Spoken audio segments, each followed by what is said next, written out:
Hay un tipo de frío que no tiene que ver con la temperatura. No es el frío que te entra por el cuello cuando la garúa bogotana te cala la ruana, ni el que te congela los pies en el cemento a las 6 de la mañana. Es el frío que se instala adentro, debajo de las costillas, cuando comprendes que la persona que más amaste en el mundo te está mirando a los ojos como si fueras un extraño que tocó el timbre equivocado. Ese frío lo descubrí un martes de octubre, parada frente a la puerta de mi propia casa, con la llave en la mano y los brazos temblando de quimioterapia, incapaz de entender por qué el metal no cedía. Tendré que contarles desde el principio. No porque disfrute remover esto, le juro a Dios que no disfruto, sino porque hay cosas que no pueden quedarse calladas. Hay silencios que enferman más que el cáncer. Me llamo Graciela Montoya. Tengo 72 años y he vivido en Bogotá toda mi vida, desde el día en que mi madre me trajo al mundo en la clínica Palermo, en pleno aguacero de agosto, hasta hoy, que sigo aquí de pie, aunque a veces me cueste creerlo. Soy viuda desde hace 8 años. Mi Hernando se fue de un infarto mientras veía el fútbol, tranquilo, como era él para todo. Y desde entonces la casa de la calle 54 ha sido mi único reino, mi única compañía verdadera. La casa la compramos Hernando y yo cuando llevábamos 3 años de casados, cuando todavía éramos jóvenes y estúpidamente valientes, y creíamos que el dinero que habíamos ahorrado nos alcanzaría para algo que valiera la pena. Era una casa de 2 pisos en Chapinero, con patio interior y ventanas de madera que había que pintar cada 2 años porque la humedad de Bogotá no perdona. Hernando instaló él mismo los azulejos del baño. Yo planté una mata de rosas junto al muro del fondo, que con los años creció tan alta que llegaba al balcón del segundo piso. Criamos ahí a nuestra hija Daniela. Tuvimos peleas y risas y navidades y velorios en esa casa. Hay paredes que guardan memoria, y las paredes de esa casa guardaban 40 años de mi vida entera. Cuando Hernando murió, muchos me dijeron que vendiera, que era demasiado grande para mí sola, que me buscara un apartamento pequeño en el norte, moderno, sin escaleras. Pero yo no podía. Cada rincón olía a él. La silla mecedora de la sala donde se sentaba a leer el periódico. La taza con el asa rota que nunca tiramos, porque él decía que las cosas rotas también merecen seguir usándose. ¿Cómo vendes 40 años? ¿Cómo pones precio a eso? Daniela me lo propuso también, claro, con una amabilidad que ahora reconozco como lo que era, impaciencia disfrazada de preocupación. Mamá, esa casa te da mucho trabajo. Mamá, ¿para qué tanto espacio? Mamá, Alejandro y yo te podemos ayudar a encontrar algo más manejable. Yo la miraba y pensaba que era mi niña, que se preocupaba por mí. Qué ciega puede volverse una madre cuando quiere ver lo que no existe. El diagnóstico llegó en febrero de este año.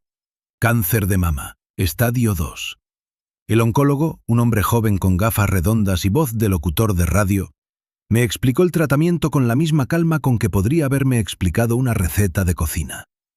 Quimioterapia primero, cirugía después, radioterapia si era necesario. Me entregó una carpeta con folletos y me preguntó si tenía preguntas. Preguntas. Claro que tenía preguntas. ¿Por qué a mí? ¿Por qué ahora? ¿Qué va a pasar con la casa, con la mata de rosas, con la taza rota de Hernando? Pero no dije nada de eso.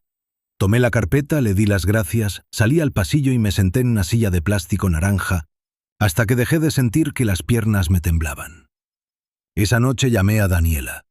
Lloramos juntas por teléfono. O al menos yo lloré. Ella hizo los sonidos apropiados. «Ay, mamá, no te preocupes, mamá, vamos a salir de esto juntas». Y yo me aferré a esas palabras como me habría aferrado a una tabla en el mar. Necesitaba creerlas. Una madre enferma necesita creer en su hija. Fue Daniela quien propuso el poder notarial. Me lo explicó una mañana de marzo mientras desayunábamos en mi cocina, con el tinto humeante y las arepas sobre la tabla de madera que mi mamá me dejó cuando murió. Me dijo que era solo una formalidad, que durante los meses de tratamiento yo podría tener días en que no me sintiera con fuerzas para ir a un banco o firmar papeles o manejar cualquier asunto legal que pudiera surgir. Que ella quería poder ayudarme sin que yo tuviera que hacer el esfuerzo. Es para protegerte, mamá, para que no tengas que preocuparte por nada más que en curarte. El notario era amigo de Alejandro. Yo firmé sin leer todo el documento. Les estoy diciendo esto no para que me juzguen, sino para que entiendan.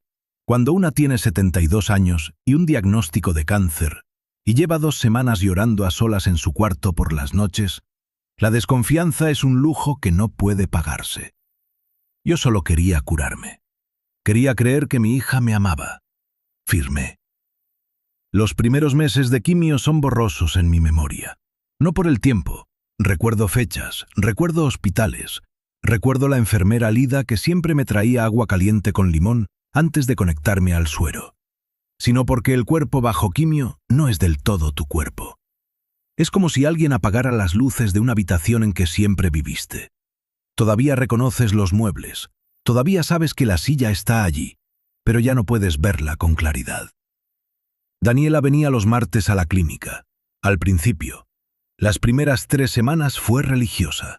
Llegaba con termos de caldo, me tomaba de la mano durante las horas del suero, me llevaba a casa en el carro de Alejandro y me ayudaba a subir las escaleras cuando las piernas no daban más.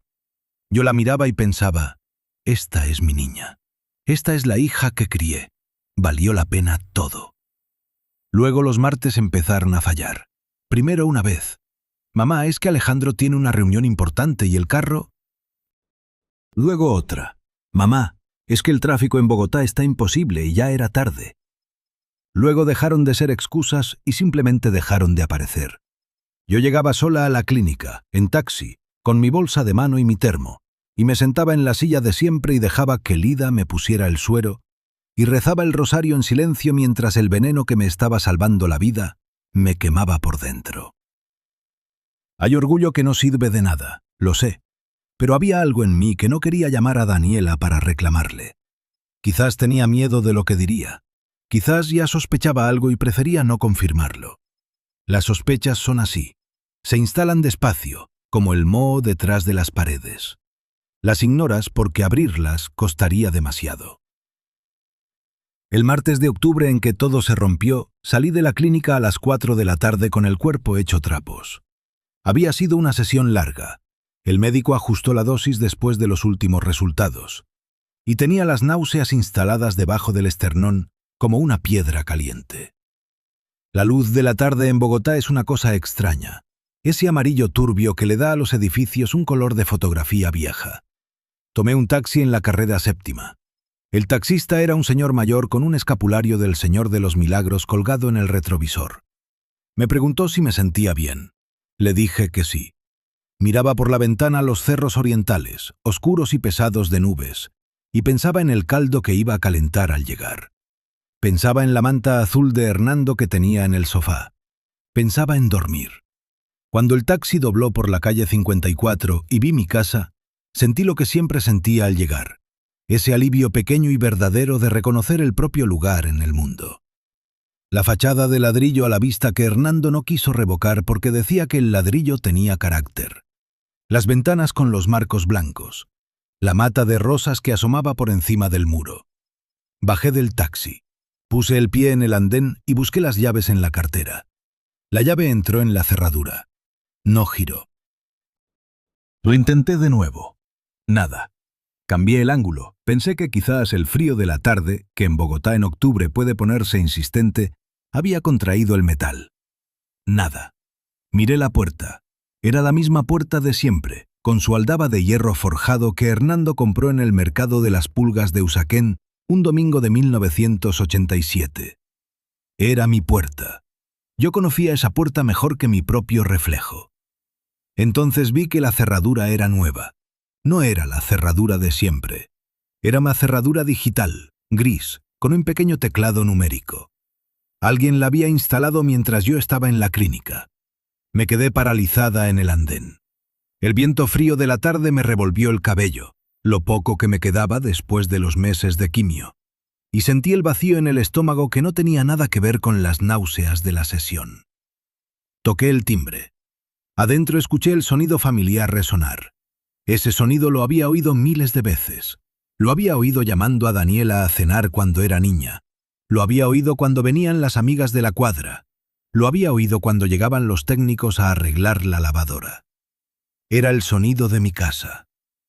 Nadie vino. Toqué el timbre otra vez. Luego golpeé la puerta con la palma abierta. «¡Daniela!», llamé. Mi voz sonó débil, rasposa.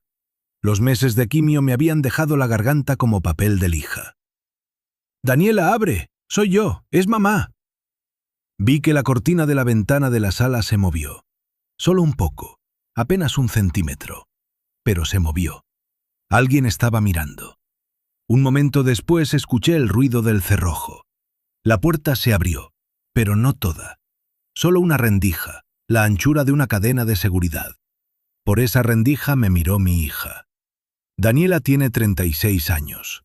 Es alta, esbelta, con el cabello negro liso que heredó de mi mamá y que siempre lleva perfectamente arreglado.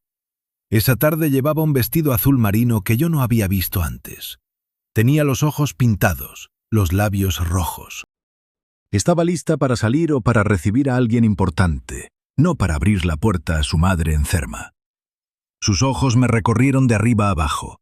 Noté el momento exacto en que registró mi aspecto. El pañuelo en la cabeza, los pómulos hundidos, el temblor en las manos. Y no cambió de expresión. «Mamá», dijo. Solo eso. Como si yo fuera la sorpresa incómoda en una fiesta en que nadie me había invitado. «Daniela». Me aferré al marco de la puerta porque las piernas me fallaban. «Gracias a Dios. Abre, mija, que estoy muerta del frío y necesito el baño urgente. Fue una sesión muy larga hoy. ¿Qué estás haciendo aquí?». La frase me pegó en el pecho como un manotazo. «¿Qué hago aquí?», repetí. «Daniela, yo vivo aquí. Esta es mi casa. ¿Qué pregunta es esa?». Ella no se apartó de la puerta. Siguió mirándome a través de la rendija con esa expresión plana, casi clínica, que yo no reconocía en su cara. Mi hija tenía una cara que yo conocía célula por célula. La había visto dormir de recién nacida. La había visto llorar en el colegio. La había visto radiante el día de su boda. Esa cara que me miraba ahora era la de una extraña. «No, mamá», dijo. «Ya no vives aquí». Pensé que me había escuchado mal, que las náuseas me estaban nublando el entendimiento. «¿Qué?». «La casa está vendida», dijo. Con la misma naturalidad con que podría haberme dicho que había llovido esa tarde, con la misma calma aterradora de quien ha ensayado la frase muchas veces. Alejandro y yo cerramos la venta esta mañana. Los nuevos dueños toman posesión en 8 días. Estamos en proceso de mudanza. Las palabras llegaron a mí de una en una, como si el idioma que hablaba mi hija fuera uno que yo debía traducir. «Vendida», murmuré. «Vendida». «Daniela». Puse la mano plana contra la puerta. Necesitaba un punto de apoyo real, algo físico en que sostenerme. «Daniela, esta es mi casa. No puedes vender mi casa. Tú no». «Técnicamente sí puedo», me interrumpió. Y entonces, por primera vez, aparecía en su cara algo que no era indiferencia. Era una sonrisa, pequeña, apretada, casi sin moverse los labios. «Firmaste el poder notarial, mamá, ¿recuerdas? Dijiste que querías que nosotros manejáramos tus asuntos, pues los estamos manejando». El mundo se me inclinó. Sí, había firmado. En marzo, en el escritorio del notario amigo de Alejandro, con el tinto en la mano y la convicción de que mi hija me amaba. Había firmado creyendo que era para pagar facturas, para gestionar el seguro médico, para cosas pequeñas y necesarias. Nunca, en ningún rincón de mi imaginación, se me había ocurrido que ese papel podría convertirse en el arma con que mi propia hija me dejaría en la calle.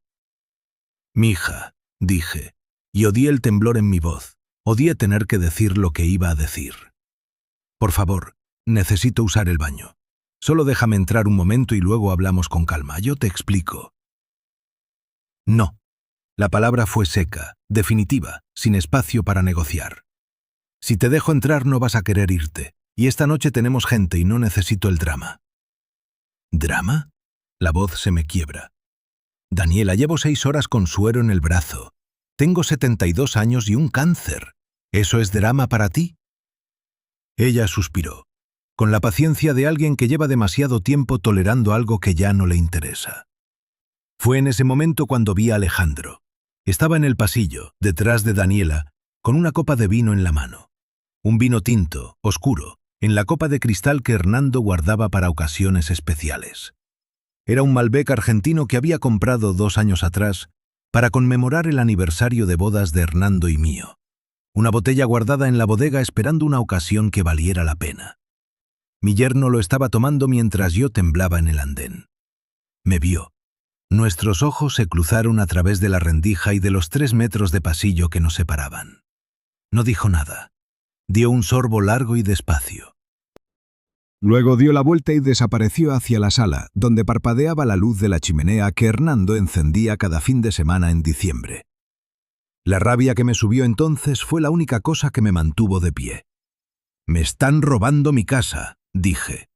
No lo grité, lo dije despacio, claramente, mirando a mi hija a los ojos. «Estamos protegiendo tu patrimonio», respondió ella, y el cinismo de esa frase me golpeó en la garganta peor que las náuseas. «Mamá, seamos realistas. Esa casa es demasiado grande para ti. Es un gasto enorme. El mantenimiento, los impuestos, la vigilancia. Es una carga que tú sola no puedes manejar en tu condición». En tu condición. Como si tener cáncer me hubiera convertido en un problema logístico. «Encontramos un lugar para ti», continuó. «Se llama Residencia Santa Lucía. Está en el sur, en Kennedy. Es asequible y tienen personal capacitado para personas mayores con enfermedades crónicas». Conocí a Residencia Santa Lucía. Una de mis antiguas compañeras de trabajo, Consuelo Bermúdez, había terminado ahí después de que su familia vendiera el apartamento donde vivía. Yo la había visitado una vez, 3 años antes. Un edificio de 5 pisos en una cuadra sin árboles, con pasillos oliendo a desinfectante y televisores encendidos en cada habitación para que los viejos no se desesperaran con el silencio. La habían encontrado muerta en su cama un jueves, y nadie de la familia se había enterado hasta el viernes. Eso era lo que mi hija había buscado para mí. «Daniela», dije, y mi voz sonaba ahora desde un lugar muy quieto, muy profundo, como si viniera de abajo de todo. «Escúchame bien. Esta es la casa donde te crié. Esta es la casa donde murió tu papá. Yo planté las rosas de ese jardín con mis propias manos. Tú no tienes derecho». «Tengo todos los derechos, mamá», me interrumpió. «Eso es lo que significa el poder notarial». Hizo una pausa. «Y honestamente, deberías estar agradecida de que hayamos encontrado una solución». Muchas familias no se molestan en buscar opciones. Agradecida. Se me fue el aire. «Espera aquí», dijo. Cerró la puerta. Me quedé en el andén. El frío de la tarde bogotana se me metía por la ruana, por el pañuelo en la cabeza, por los zapatos que ya sentía húmedos del andén mojado. Pensé, está quitando la cadena, va a abrir. Quedará algo de ella que recuerde quién soy yo. Pero la puerta no se abrió. En cambio escuché ruidos, cajones, pasos. Luego la rendija se abrió otra vez y por el hueco apareció una bolsa de plástico del supermercado, de esas que dan en la caja registradora. «Tus cosas más urgentes», dijo Daniela. «Lo demás lo pueden recoger en los próximos días. Tengo el contacto de Residencia Santa Lucía en un papel adentro. Ellos pueden ir a buscar los muebles que quieras llevar». Tomé la bolsa con las 2 manos temblorosas. Adentro había un cepillo de dientes, una muda de ropa interior. Ni rosario. El sobre con las fotos viejas que tengo en el cajón de la mesita de noche. Las de Hernando joven, las de Daniela de bebé, las de nuestra boda. Y un billete de 20.000 pesos doblado en 4. 20.000 pesos. El precio de mi hija. «Daniela», dije. Era lo último que iba a decirle en ese momento, y quería que sonara bien. «Esto no va a quedar así». Ella me miró sin parpadear. «Que te mejores, mamá», dijo, y cerró la puerta. Hay momentos en la vida que no son reales mientras están pasando. El cuerpo los vive, los registra, los graba en algún lugar del que no podrá borrarse nunca. Pero la mente se niega. La mente dice, esto no puede ser, esto no está pasando. Un momento más y va a abrirse algo. Va a aparecer alguien. El mundo no funciona así. Me quedé parada en el andén de mi propia casa durante cuánto tiempo, no sabría decirlo. Las náuseas me subieron hasta la garganta.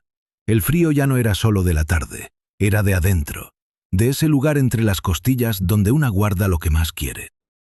En la bolsa de plástico que colgaba de mis manos estaba todo lo que mi hija creía que valía de mí. Un cepillo de dientes, una muda de ropa, las fotos de mis muertos. Me senté en el escalón de la entrada, en mi escalón, que yo había fregado de rodillas cada semana durante 40 años.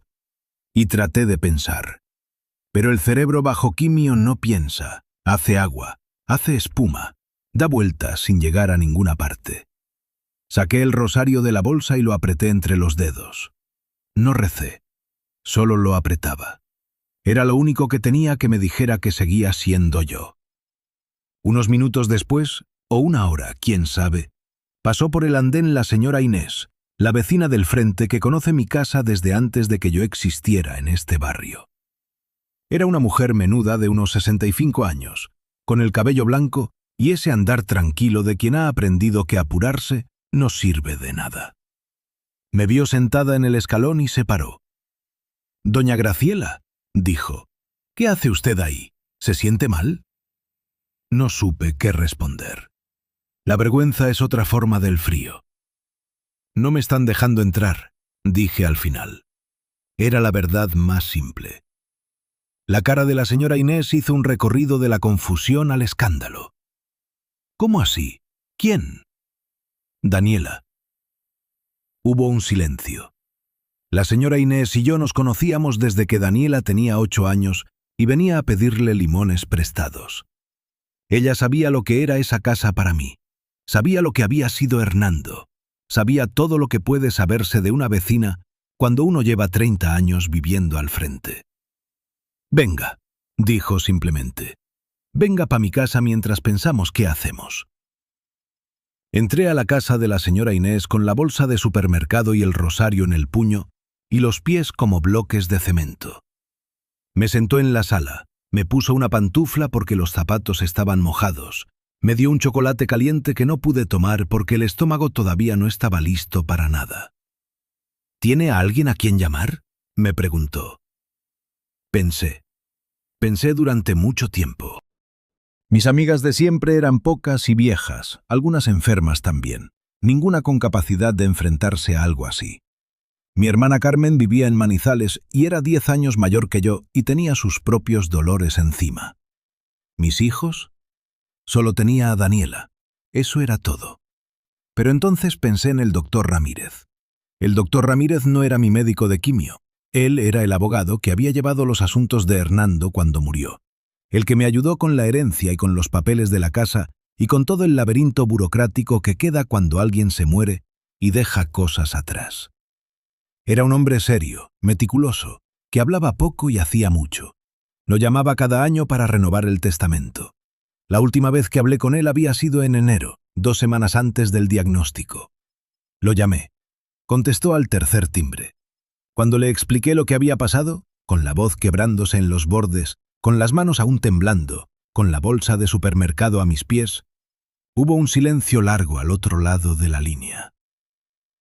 «Doña Graciela», dijo al final, «¿tiene usted copias del poder notarial que firmó?» «No», dije, «nunca me dieron copia». Otro silencio. «¿Recuerda la notaría donde firmó?» Era la notaría 42, creo, en la carrera 15. El notario se llama... Perdón, no recuerdo el nombre. Sé que es conocido de Alejandro. ¿Alejandro es el esposo de su hija? Sí. Bien. La voz del doctor Ramírez se volvió de ese tono que yo recordaba de los peores días después de la muerte de Hernando. Firme, claro, sin espacio para el pánico. Escúcheme, esto que describió usted tiene un nombre legal, y no es un nombre pequeño. Mañana en la mañana quiero verla en mi oficina. ¿Tiene dónde pasar esta noche? Miré a la señora Inés. Ella asintió sin que yo dijera nada. Sí, dije. Bien, descanse lo que pueda. Mañana empezamos a trabajar. Colgué el teléfono y me quedé mirando el chocolate frío que tenía delante. La señora Inés me puso una mano en el hombro. «Coma algo, doña Graciela», dijo. «Tiene que tener fuerzas». Tenía razón. Tenía que tener fuerzas. Pero en ese momento, sentada en la sala de mi vecina con una bolsa de supermercado que contenía toda la vida que mi hija me había dejado, las fuerzas eran lo más difícil de encontrar. Esa noche dormí en el cuarto de huéspedes de la señora Inés, en una cama con cobija de flores que olía a alcanfor. No dormí bien. Las náuseas iban y venían. El techo desconocido me miraba de noche y yo lo miraba de vuelta, como en un duelo que no tenía árbitro. Pensaba en Daniela.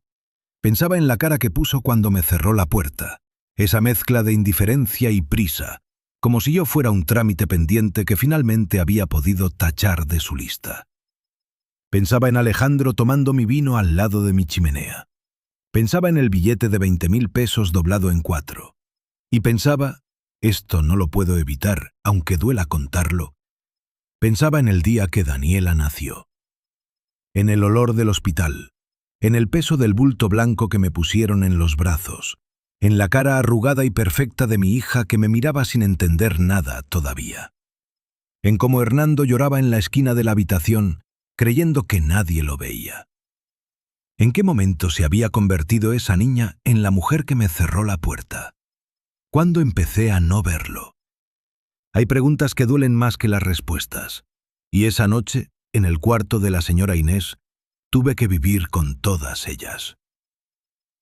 El doctor Ramírez tenía su oficina en un edificio viejo del centro, cerca del Palacio de Justicia, en uno de esos pisos que huelen a papel y café y años de trabajo honesto.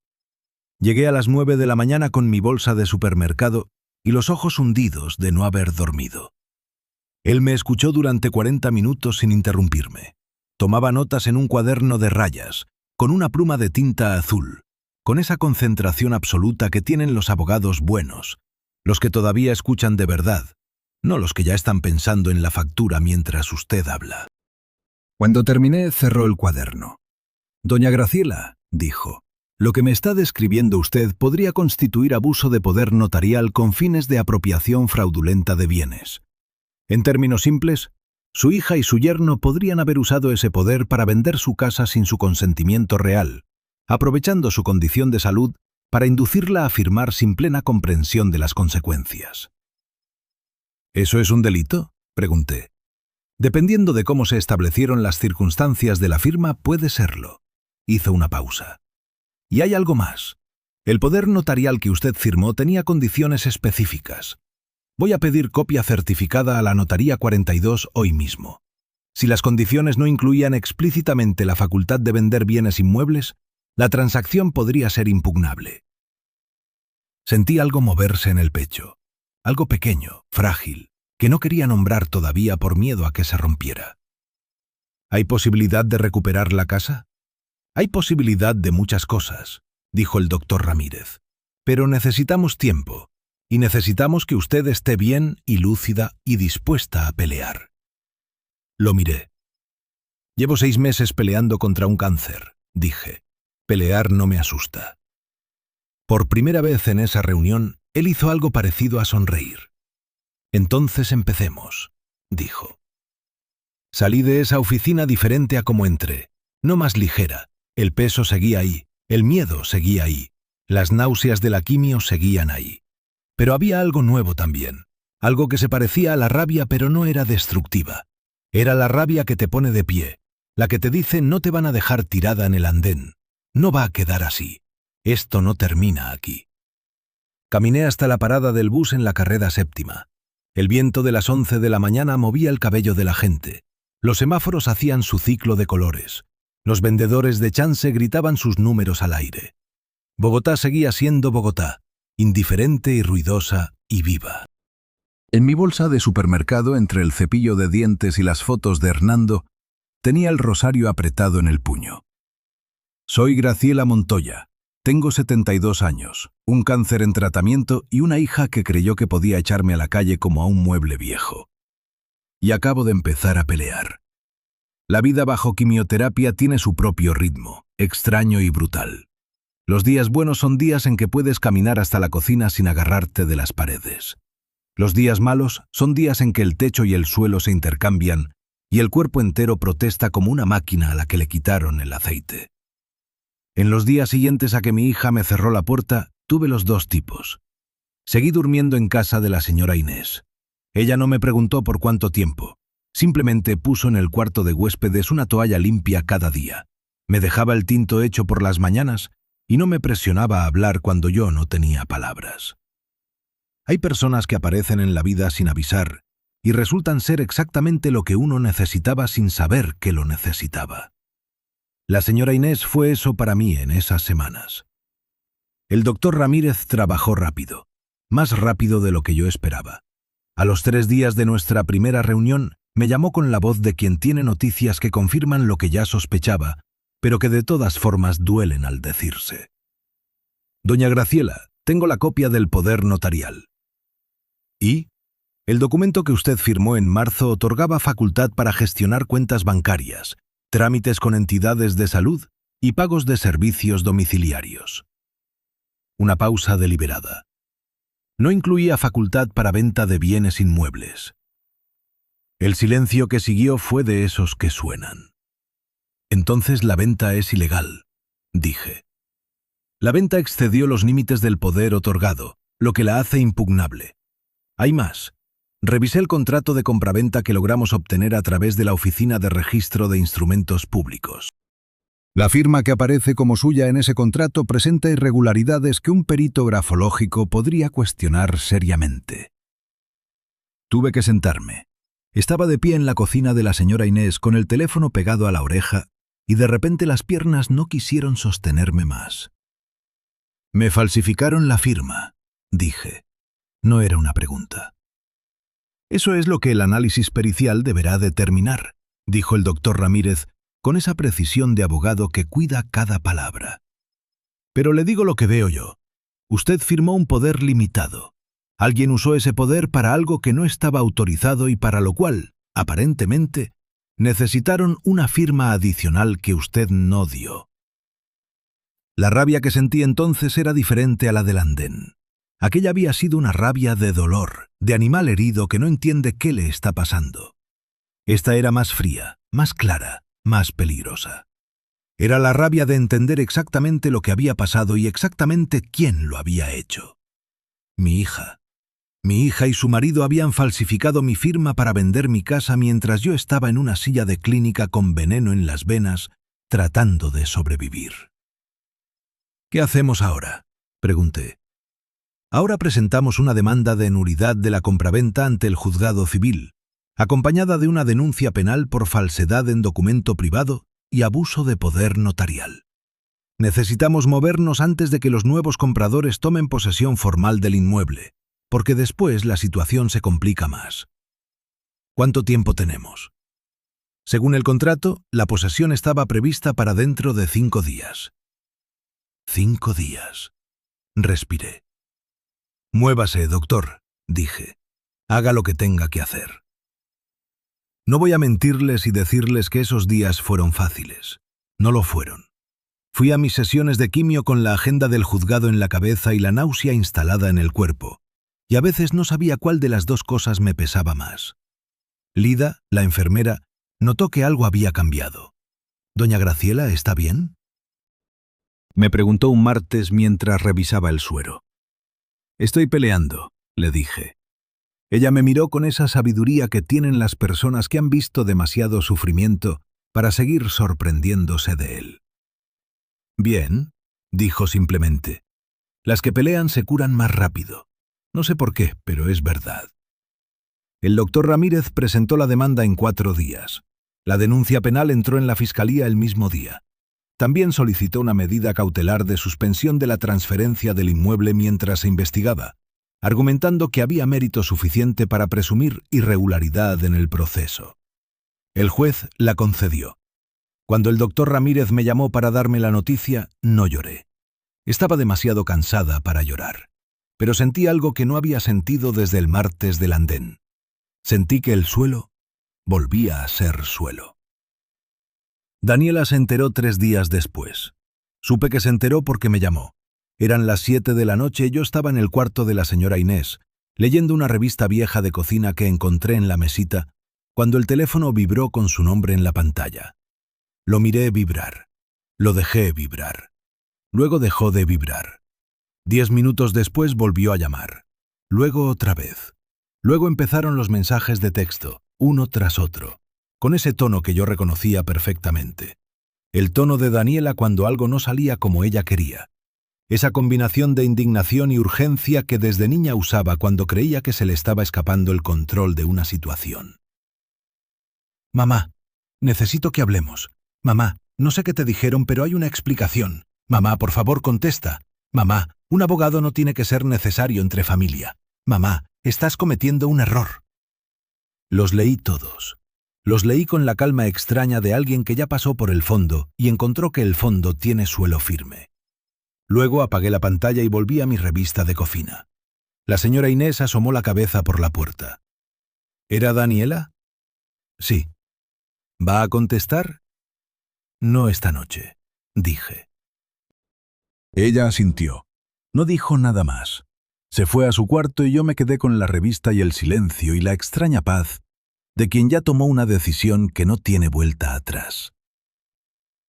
Alejandro intentó otra táctica. A los 2 días de los mensajes de Daniela, me llegó una llamada de un número desconocido.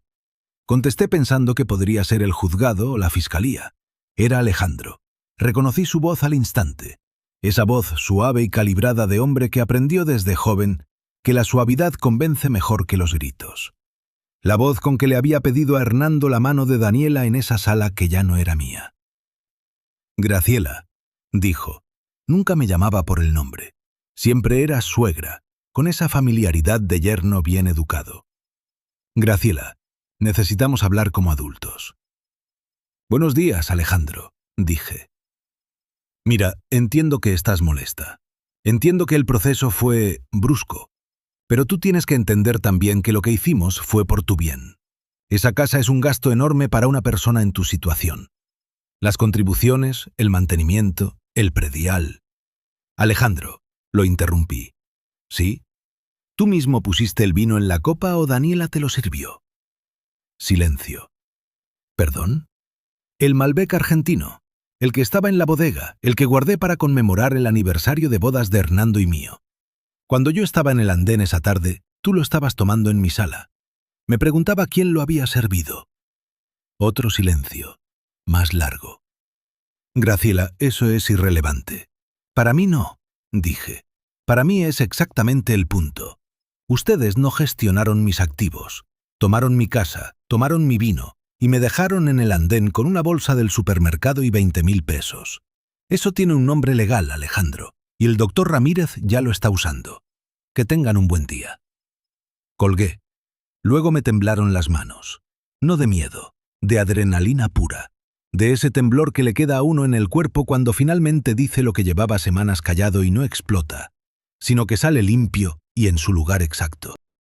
Fui al baño, me lavé la cara con agua fría, me miré en el espejo. Tenía los pómulos hundidos y el pañuelo en la cabeza y los ojos con ese cansancio profundo de los meses de quimio. Pero había algo en esa cara que reconocí, algo que creí que la enfermedad me había quitado. Me estaba mirando a mí misma. El proceso legal duró 4 meses. No voy a contarles cada audiencia, cada papel, cada llamada del doctor Ramírez con novedades que a veces eran buenas y a veces no tanto. Eso sería alargarles el dolor innecesariamente y el dolor ya tiene suficiente de su propio peso. Lo que sí les voy a contar es lo que importa. El perito grafológico confirmó lo que el doctor Ramírez sospechaba. La firma que aparecía en el contrato de compraventa no era mía. No coincidía con ninguna de las muestras de mi escritura que el equipo legal recopiló. De cheques, de formularios médicos, de documentos anteriores. Era una imitación cuidadosa pero imperfecta. Alguien la había practicado. El ángulo de la letra G no era el mío. La presión del trazo en la M era diferente. Pequeñas cosas. Pero las pequeñas cosas, en manos de alguien que sabe leerlas, dicen todo. Los nuevos compradores, una pareja joven de Medellín que había invertido sus ahorros en lo que creyeron que era una transacción limpia, fueron los que más lamenté en todo esto. Ellos no sabían nada. Cuando el juzgado suspendió la transferencia y les explicaron la situación, reaccionaron con una mezcla de horror y alivio. Su abogado contactó al doctor Ramírez casi inmediatamente para coordinar. No pusieron resistencia. La casa fue declarada en litigio y el contrato de compraventa fue anulado. Daniela y Alejandro, mientras tanto, habían contratado a un abogado propio. Intentaron argumentar que yo había consentido verbalmente la venta, que la firma era válida, que el poder notarial era suficientemente amplio. Cada uno de esos argumentos fue desmontado uno por uno, con paciencia y con papeles, por el doctor Ramírez. La denuncia penal avanzó por separado. No voy a mentirles, en algún momento de esos 4 meses dudé. Hubo noches, muchas, en que me preguntaba si valía la pena.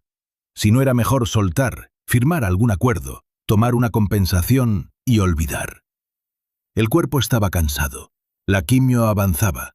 Había días en que levantarme para ir a la clínica ya era suficiente batalla para un solo día, sin agregarle la del juzgado.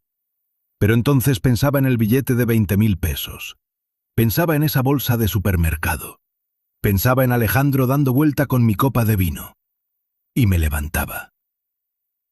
Mi casa volvió a ser mi casa un miércoles de marzo, 8 meses después de aquella tarde en el andén. El juez emitió la sentencia de nulidad de la compraventa y restitución del inmueble a su propietaria original. El doctor Ramírez me llamó a las 10 de la mañana con la voz de alguien que ha ganado algo que valía la pena ganar. «Doña Graciela», dijo, «ya puede volver a su casa». No dije nada durante un momento. Estaba sentada en la cocina de la señora Inés, con el tinto del desayuno todavía caliente en la mano, y las palabras tardaron en aterrizarse. «Ya puede volver a su casa». «¿Cuándo?», dije al fin. «Hoy mismo, si quiere. El juzgado emitirá la orden de desalojo para los ocupantes actuales. Dado que Daniela y Alejandro ya tenían conocimiento del proceso y siguen en el inmueble, la ejecución puede ser hoy en la tarde». «¿Están ahí todavía?». «Según la última información, sí». Respiré. «Doctor Ramírez», dije, «gracias». «Gracias a usted», respondió él, «por no rendirse». El desalojo fue a las 3 de la tarde. No fui a mirarlo. No quería. El doctor Ramírez fue con el funcionario del juzgado y 2 testigos. Me contó después que Daniela no opuso resistencia física. Tampoco podía, la orden era del juzgado. Pero que, según me dijo el doctor Ramírez, estuvo de pie en la sala, con los brazos cruzados y los ojos brillantes de una rabia que claramente creía legítima, mirando cómo los funcionarios hacían el inventario del inmueble. Alejandro no estaba. Nadie supo decir exactamente dónde estaba Alejandro. Yo esperé en casa de la señora Inés hasta que el doctor Ramírez me llamó para decirme que ya estaba despejado. Entonces tomé mi bolsa de supermercado, la misma de aquella tarde, que había guardado todo este tiempo como recordatorio, y crucé la calle. La llave nueva que el juzgado había ordenado instalar entró en la cerradura sin problema. La puerta se abrió. Entré.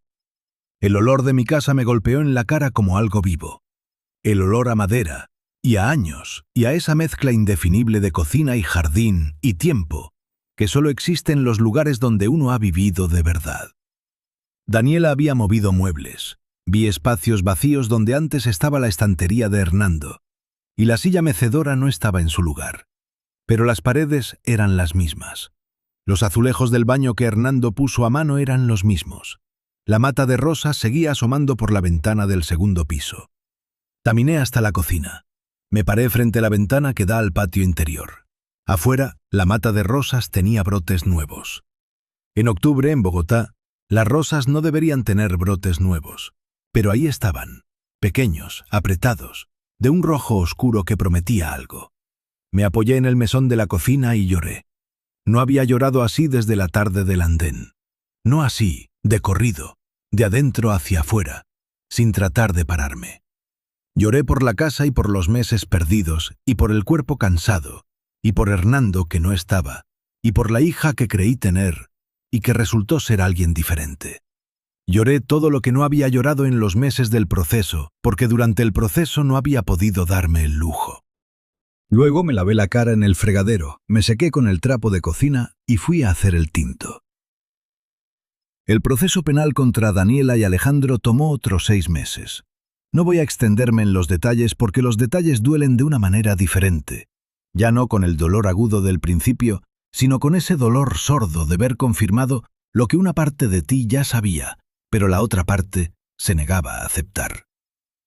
La Fiscalía estableció que la falsificación de la firma había sido ejecutada por Alejandro, con conocimiento y participación de Daniela.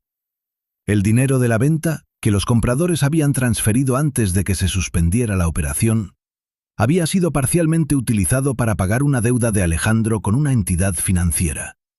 Una deuda que, según el proceso, llevaba más de un año acumulándose y que ninguno de los dos me había mencionado jamás. Mi casa no fue el plan. Mi casa fue la solución a un problema que ellos tenían y que decidieron resolver a mi costa. Eso, de alguna manera, dolió más que todo lo demás. La condena fue de 3 años y 6 meses para Alejandro, con posibilidad de detención domiciliaria, dado que era su primer antecedente. Para Daniela, 2 años con suspensión condicional de la pena, sujeta a cumplimiento de condiciones. El juez fue categórico. El agravante de que la víctima era una persona mayor en condición de vulnerabilidad por enfermedad grave pesó en la decisión. El día de la audiencia de sentencia no fui al juzgado. Me quedé en mi casa, en el patio, sentada en la silla de plástico verde junto a la mata de rosas, con un tinto en la mano y el sol de mediodía tibio en la espalda. El doctor Ramírez me llamó cuando terminó. Me leyó el fallo en voz alta, párrafo por párrafo, con esa cadencia suya de hombre que sabe que las palabras tienen peso. Escuché hasta el final. «¿Doña Graciela?», dijo cuando terminó. «¿Está bien?». «Sí», dije. «Estoy bien». Y era verdad. No era la verdad simple de «estoy contenta». No era «gané y me alegro». Era la verdad más quieta y más real. Estaba bien. El cuerpo seguía bajo tratamiento. Los meses de pelea habían dejado su marca y había una parte de mí que nunca iba a sanar del todo porque esa parte tenía la forma de una hija. Pero estaba bien. «Gracias, doctor», dije, «por todo». Daniela me escribió 3 semanas después de la sentencia. No llamó. Supongo que sabía que no le contestaría. Me escribió una carta, en papel, con su letra que yo habría reconocido en cualquier parte. Esa letra con la D inclinada que le corregía en el colegio y que nunca cambió. La carta llegó por correo. El sobre tenía el remitente de un apartamento en Suba. Supuse que era donde estaba viviendo ahora, sola o con quien fuera. La leí. La leí completa, sentada en la misma silla del patio, con el mismo tinto de siempre. Daniela escribía que lo sentía, que Alejandro la había presionado, que ella tenía miedo, que las deudas eran más grandes de lo que yo imaginaba y que ella no veía salida. Que yo tenía que entenderla porque era su madre y las madres entienden. Que no debí llamar al abogado, que la había humillado, que la había puesto en contra de ella cuando ella solo necesitaba ayuda. Luego escribía que el fondo del asunto era que yo tenía más de lo que necesitaba y ellos menos de lo que merecían, y que esa desigualdad era la raíz del problema. Y que si yo la amaba de verdad, encontraría la manera de ayudarla ahora que todo había pasado. Leí esa última parte 2 veces. Si me amas de verdad, encontrarás la manera de ayudarme. Pensé en los 40 años de la casa. Pensé en Hernando cargando azulejos. Pensé en la tarde del andén. Pensé en el billete de 20.000 pesos. Pensé en Lida diciéndome que las que pelean se curan más rápido. Doblé la carta con cuidado. La guardé en el cajón de la cocina donde guardo los documentos importantes. Facturas, escrituras, el testamento actualizado que el doctor Ramírez me había ayudado a revisar después de todo esto. Metí la carta ahí, entre los papeles que tienen nombre y fecha y valor legal. No porque la carta tuviera valor legal, sino porque era un documento de lo que había pasado, un registro, una prueba de que yo no me había inventado nada, de que la versión que vivió mi cuerpo era la versión real. Luego tomé el teléfono y llamé a la señora Inés. «¿Cómo está, vecina?», le dije cuando contestó. «Bien, doña Graciela, gracias a Dios. ¿Y usted?». «Bien también. Quería saber si le apetece un tinto aquí en el patio. Tengo bizcochos de achira que me trajo la sobrina de Lida, la enfermera de la clínica. Un silencio feliz.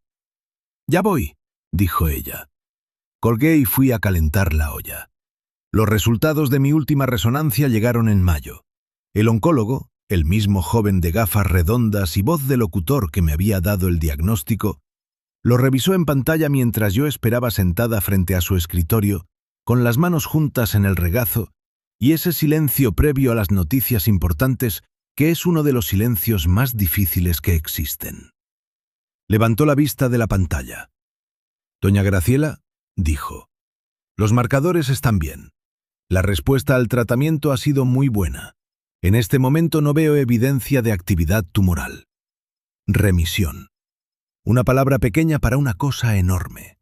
Salí de la clínica caminando despacio por la carrera séptima, con el sol de mediodía tibio en los pómulos, que ya estaban recuperando su volumen, y el pañuelo de la cabeza que ya empezaba a ser opcional, porque el cabello me estaba volviendo, lento y rizo, diferente a como era antes, pero mío.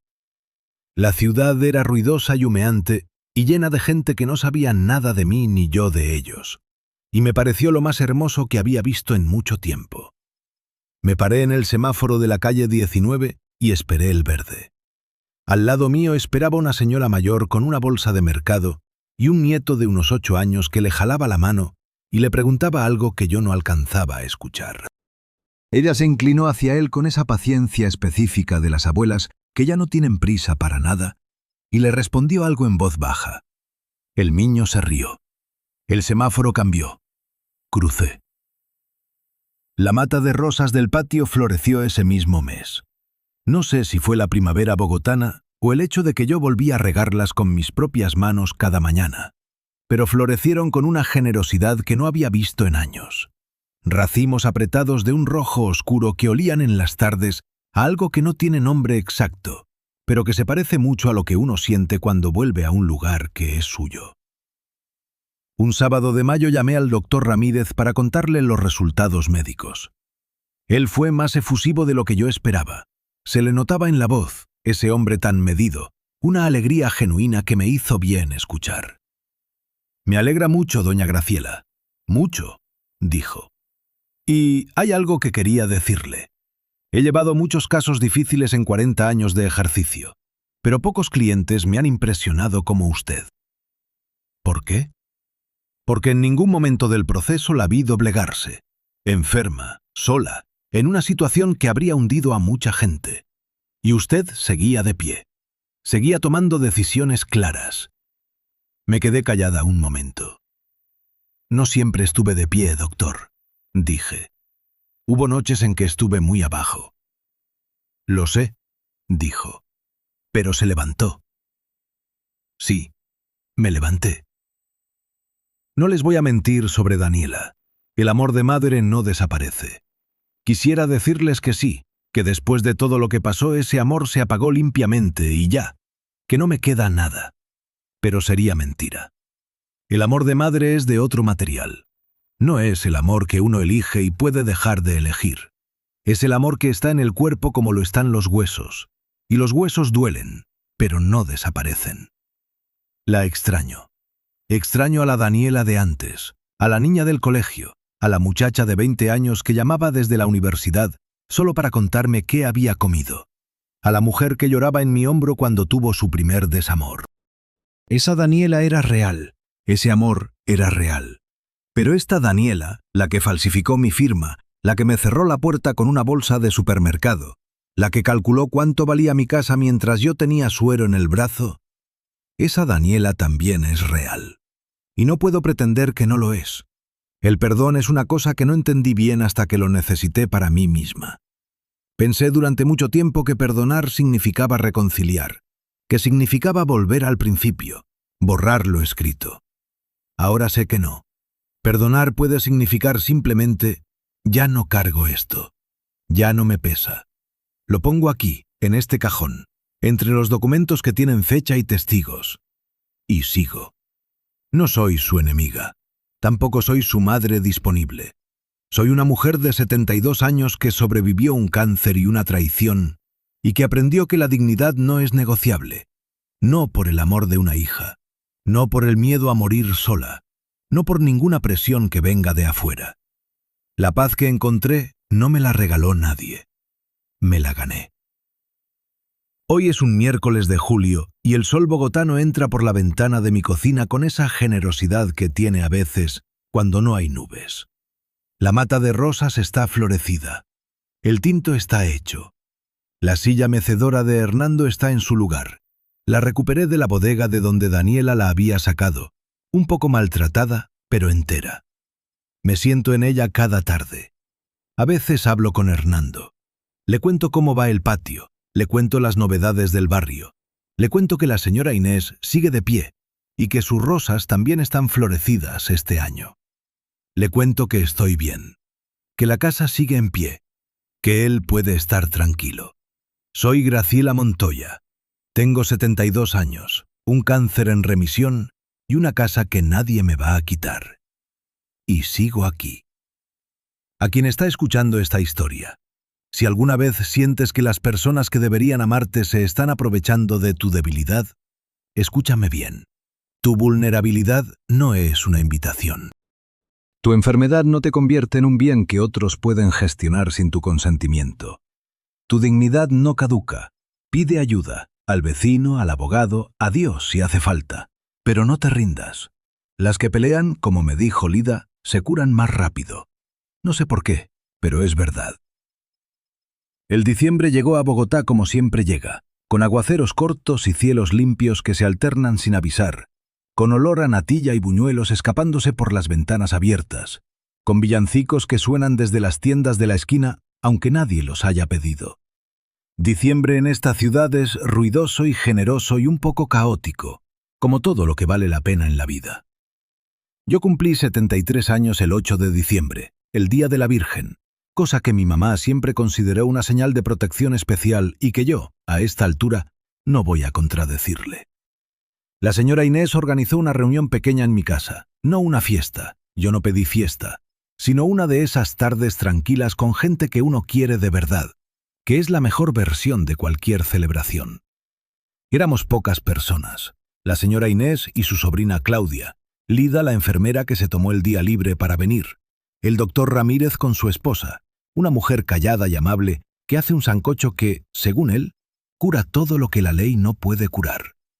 Y dos vecinas de la cuadra que me conocen desde antes de que Daniela naciera. Pusimos la mesa en el patio.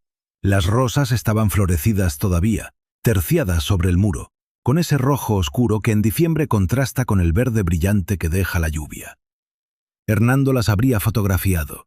Él era así, paraba en medio de cualquier cosa para decir, espera, mira qué cosa tan bonita, y sacaba la cámara desechable que cargaba en el bolsillo del saco.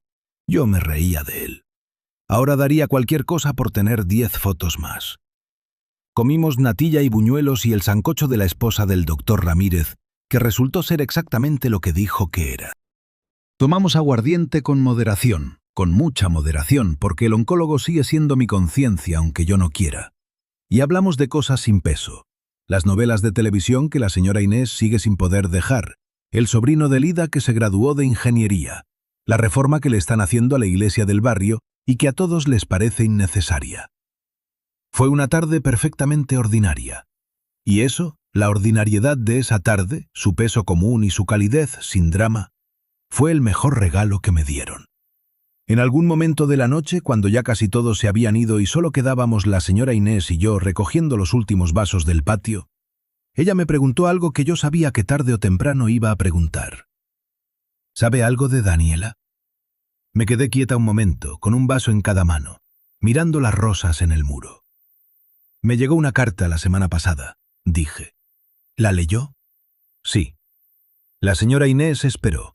Ella sabe esperar. Es una de sus virtudes principales. Dice que está bien, continué, que está en un programa de trabajo comunitario como parte de las condiciones de la condena, que Alejandro y ella ya no están juntos. Hice una pausa. Pide que la llame para Navidad. ¿Va a llamarla? Metí los vasos en la bandeja. Miré el patio oscuro, con la única bombilla del alero encendida, que hacía que las rosas tuvieran sombras largas sobre el muro. No lo sé todavía, dije. Era la verdad. Seguía siendo la verdad cuando la señora Inés se fue y cerré la puerta y me quedé sola en mi casa, que era mi casa, que seguía oliendo como siempre. Me senté en la mecedora de Hernando. Hice lo que hago cuando no sé qué hacer. Me quedé quieta y dejé que el silencio pensara por mí. El amor de madre, ya lo dije, no desaparece. Pero el amor sin límites no es amor, es rendición. Y yo ya entregué demasiado de mí misma a la idea de lo que quería que Daniela fuera. No voy a entregarle más a lo que aún no sé si es. El último día del año me desperté temprano, antes de que saliera el sol. Me hice el tinto, me puse la ruana y salí al patio. Bogotá a las 5 de la mañana es otro planeta. Sin trancones ni bocinas, con el cielo todavía azul marino y las primeras palomas caminando por los tejados con esa seriedad suya de siempre. Me senté junto a la mata de rosas. Pensé en el año que se terminaba. En la tarde del andén, en los meses en la casa de la señora Inés, en el doctor Ramírez y su cuaderno de rayas, en Lida y su agua caliente con limón. En el día que el juez firmó la sentencia y yo estaba aquí mismo, en este patio, tomando tinto al sol. Pensé en la Navidad que acababa de pasar. Daniela me había pedido que la llamara, y yo me había sentado en esta misma silla con el teléfono en la mano, mirando su número en la pantalla. No marqué. No porque no quisiera, sino porque todavía no sabía para qué. Una llamada sin saber para qué es solo ruido. Cuando sepa para qué, la haré. O no la haré. Pero será una decisión mía, no una deuda que pagar. Pensé en Hernando. Le dije, sobreviví. No solo el cáncer, sobreviví todo lo demás. El miedo y la traición y los meses de no saber si el suelo volvería a ser suelo. Sobreviví a mi propia versión rota de mí misma, la que se quedó paralizada en ese andén con una bolsa de supermercado. Esa mujer sobrevivió y se convirtió en esta. Le dije, gracias por la casa. Gracias por los azulejos y por la mecedora y por las rosas. Gracias por enseñarme que las cosas rotas también merecen seguir usándose. El cielo empezó a aclararse por el oriente, detrás de los cerros. Ese amarillo primero, casi imperceptible, que Bogotá usa para anunciar que otra vez va a intentarlo. Tomé el último sorbo de tinto. Soy Graciela Montoya. Tengo 73 años, un cáncer en remisión, una casa con rosas en el patio y una vida que todavía, contra todo pronóstico, sigue siendo mía. El año nuevo puede venir.